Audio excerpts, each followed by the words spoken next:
Rose hat richtig einen rausgehauen und präsentiert zwei neue Bikes an einem Tag. Einmal das Shave FF, ein Aero-Rennrad, wie es im Buche steht, Aero-Allrounder, und das Shave, eine gemeinsame Plattform für ein Endurance-Rennrad, was ihr hier seht, was eigentlich ziemlich Aero aussieht, und für ein Allround-Aero-Rennrad. Und was es mit den beiden Bikes auf sich hat, ob das was für euch ist, welches vielleicht besser zu euch passt und was die Unterschiede sind, das erfahrt ihr hier im Video, also bleibt dran.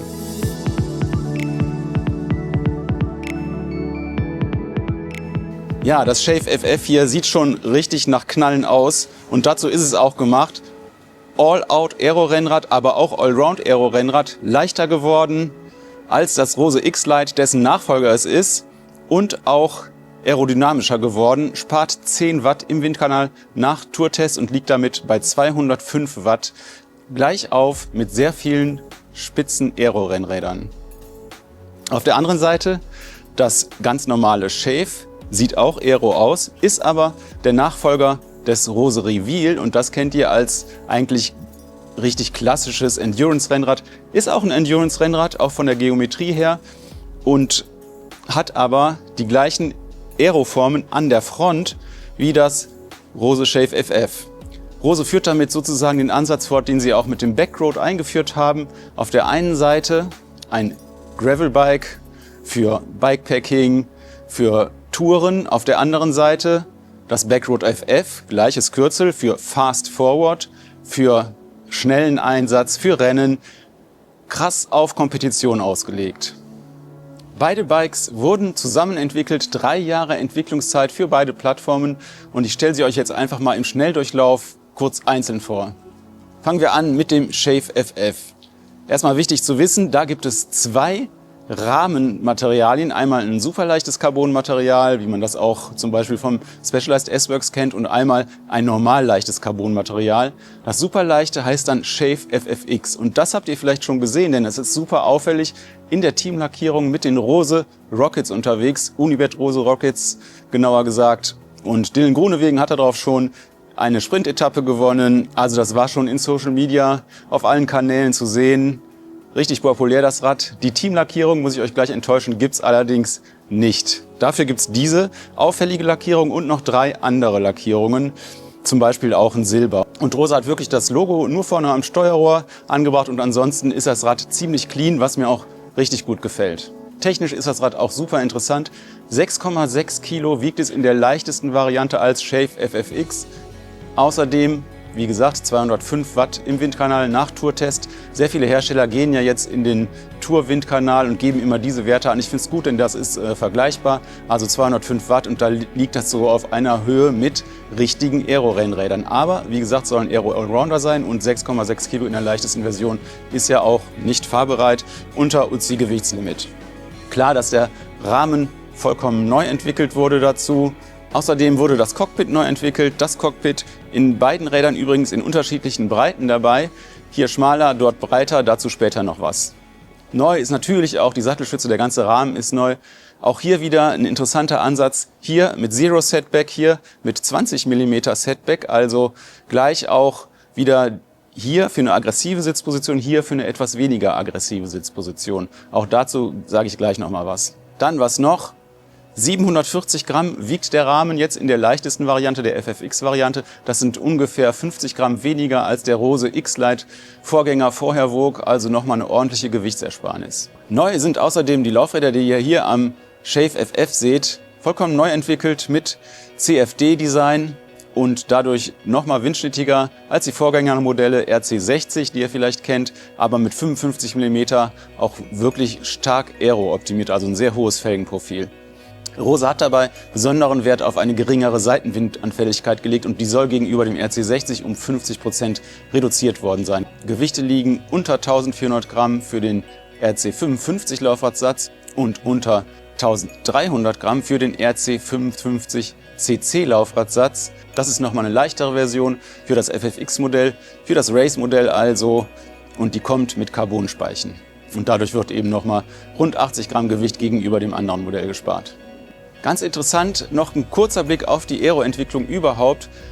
Rose hat das Rad in der CFD-Analyse erstmal den Rahmen entwickelt und das nachher im Windkanal validiert, auch im Vergleich zum X-Lite. Und da ging es eben darum, eine Plattform zu schaffen, also eine Softwaregrundlage sozusagen, auf die man zurückgreifen kann, um auch zukünftige Modelle zu entwickeln, einzelne Rahmenabschnitte in der Software vorzuentwickeln und nachher zu prüfen, ob das auch in der Realität standhält. Und das ist für beide Räder gleich und ihr könnt es zum Beispiel sehen, das Unterrohr sieht an beiden Rädern genau gleich aus. Das ist im Prinzip das gleiche Unterrohr. Und beide Räder sind aerodynamisch optimiert. Ihr seht es auch an der Front. Die Fronten super schlank. Das war ungefähr 50% der Aero-Einsparung entstand hier an der Front und hier ebenfalls an der Front gegenüber dem Vorgängermodell. Mit dem Rad war Rose nicht im Windkanal, mit dem waren sie im Windkanal. Außerdem natürlich noch ein großer Teil der Aero-Einsparung gegenüber dem X-Lite entstand hier durch das Cockpit auch nochmal so um die 40%. Also allein diese beiden Sachen, schlankere Front und Cockpit, machen einen großen Teil aus. Aber auch das Unterrohr hat nochmal 40% zugelegt an Effizienz gegenüber dem X-Lite. Also da wurde an allen Ecken und Enden optimiert.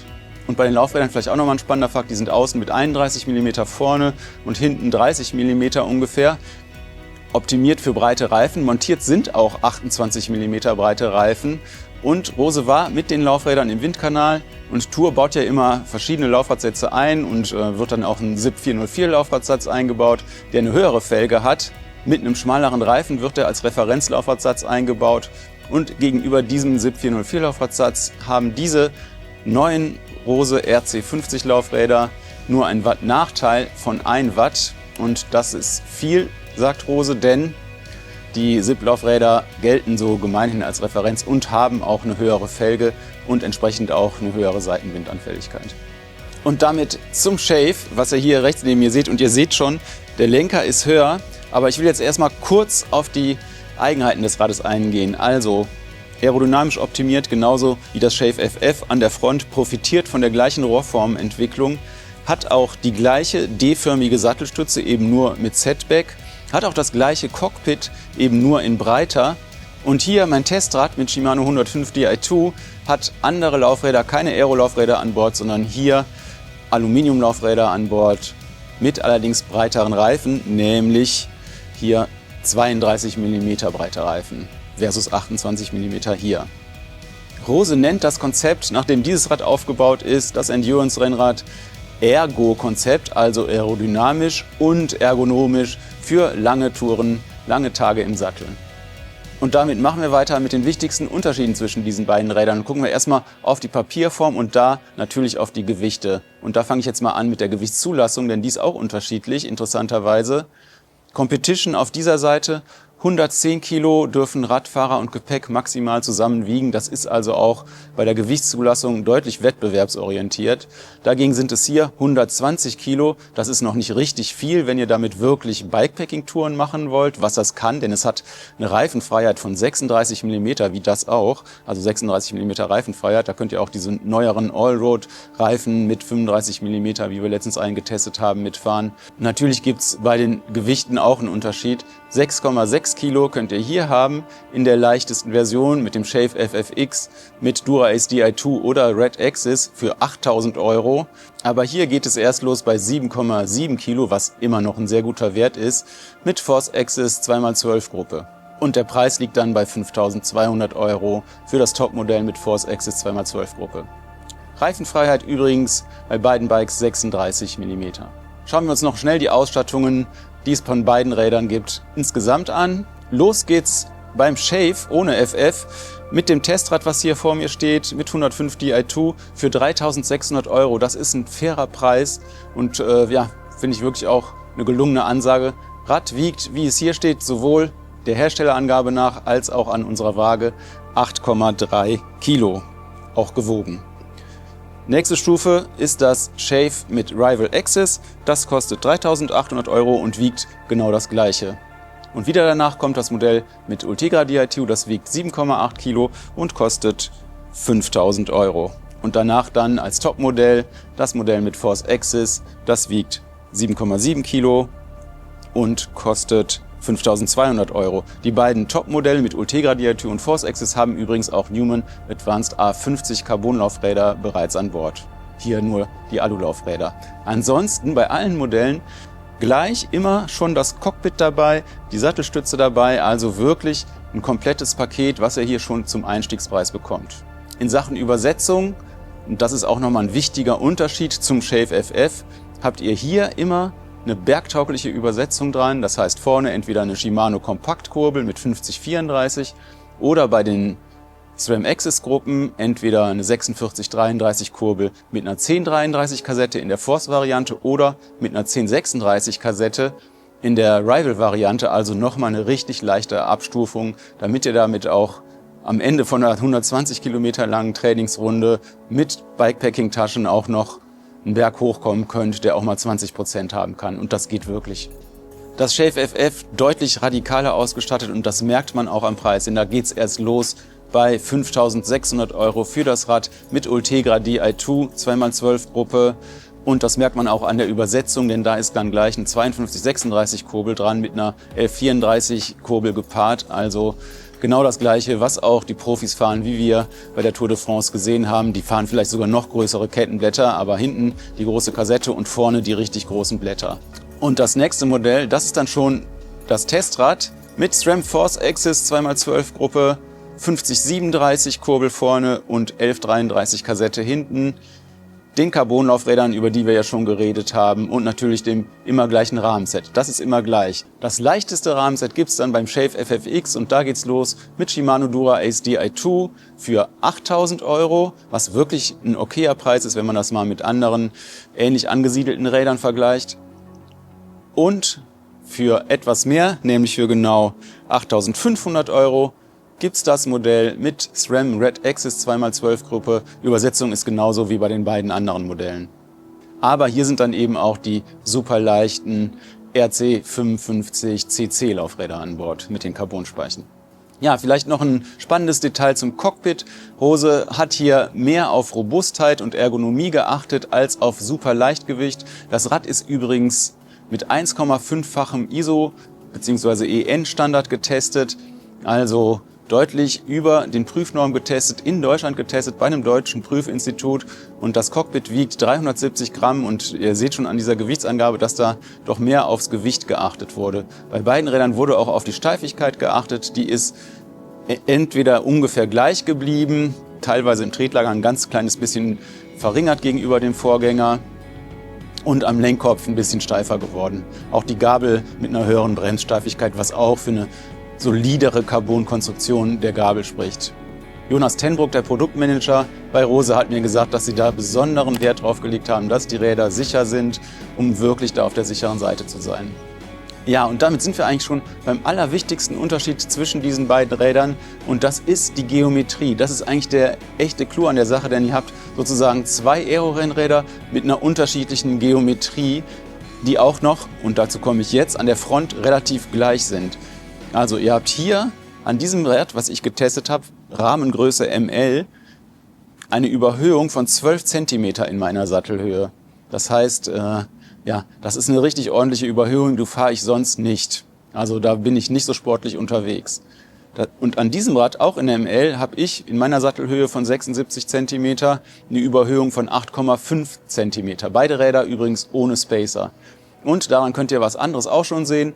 Der Stack von diesem Rad, also die Höhe vom Tretlager bis hier zur Oberkante vom Steuerrohr, ist 3,5 cm geringer als bei diesem Rad. Also eine deutlich aufrechtere Sitzposition am Rose Shave als beim Shave FF. Und das ist der eine Unterschied. Der andere Unterschied ist, dass hier die Sitzposition deutlich nach vorne verlagert ist. Der Lenkwinkel ist ein bisschen steiler, dadurch wird der Reach ein bisschen länger und bei gleicher Cockpitlänge, die an beiden Rädern wirklich gleich ist, kommt ihr damit einfach weiter nach vorne, mehr Richtung Tretlager. Das Gewicht verlagert sich mehr aufs Vorderrad, mehr als es ohnehin schon auf dem Vorderrad ist, weil ihr ja noch ein bisschen tiefer sitzt und dadurch fühlt sich das Rad beim Fahren gleich ganz anders an. Also hier der Sitzwinkel 74 Grad, Sattelstütze ohne Setback, und dadurch eine ganz andere Sitzposition.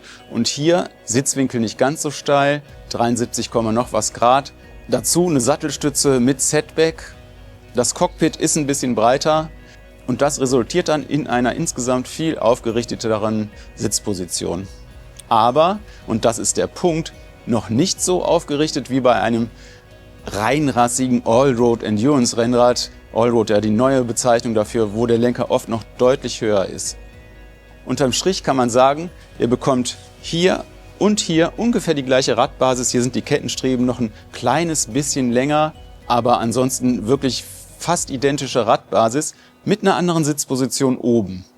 Insgesamt gibt es das Rad übrigens in genau 6 Rahmenhöhen und Rose will damit Fahrerinnen und Fahrer zwischen 1,55 Meter und 2 Meter perfekt bedienen. Ich bin 1,8 Meter groß, Schrittlänge 86 Zentimeter und für mich ist das ML-Modell sozusagen die perfekte Empfehlung, denn ich liege genau in der Mitte. Ja, das war's zur Geometrie. Spannend ist natürlich, wie sich das in der Praxis auswirkt und ich bin mit beiden Rädern schon ungefähr 100 Kilometer gefahren und eine Fahrt davon war eine sehr ähnliche Testrunde, bis auf 10 Kilometer komplett identisch. Und mein Fahreindruck davon, darum geht's jetzt.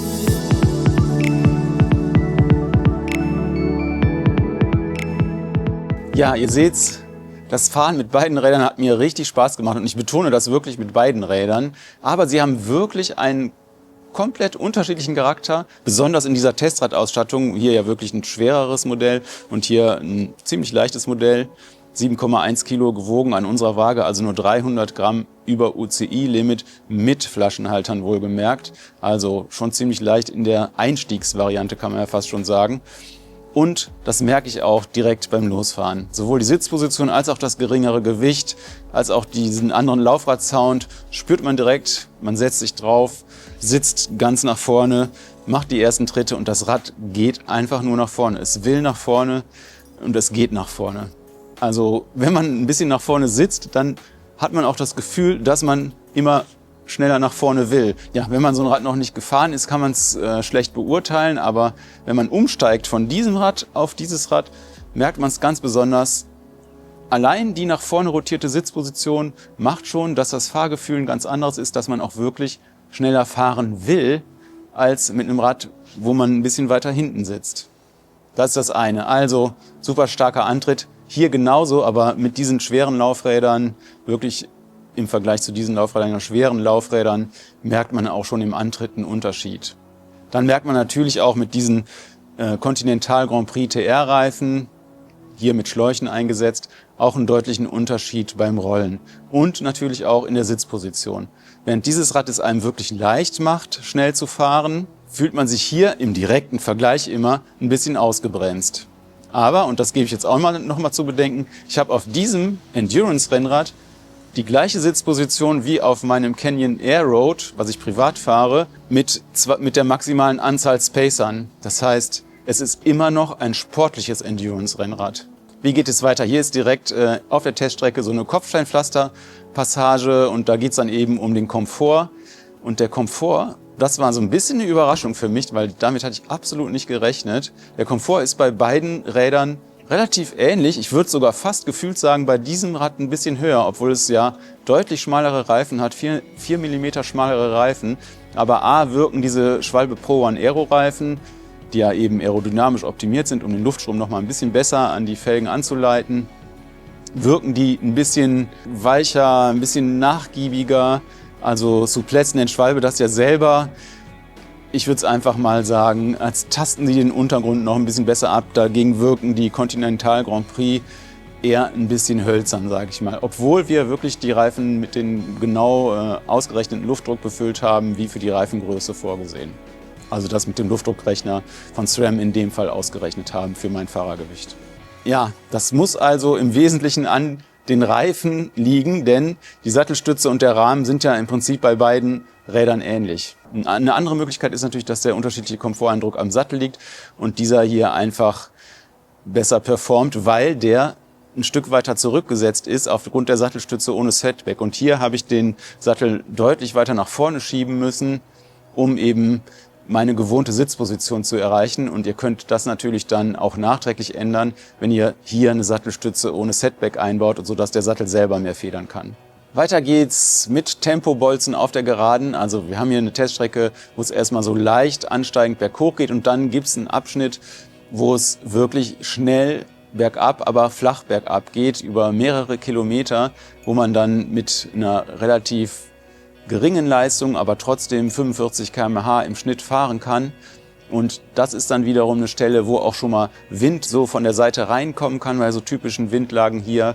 Ich habe die an 2 verschiedenen Tagen gefahren, die Bikes, und es war an beiden Tagen ungefähr gleicher Wind, vielleicht sogar an dem Tag, wo ich mit diesem gefahren bin, ein bisschen weniger Wind.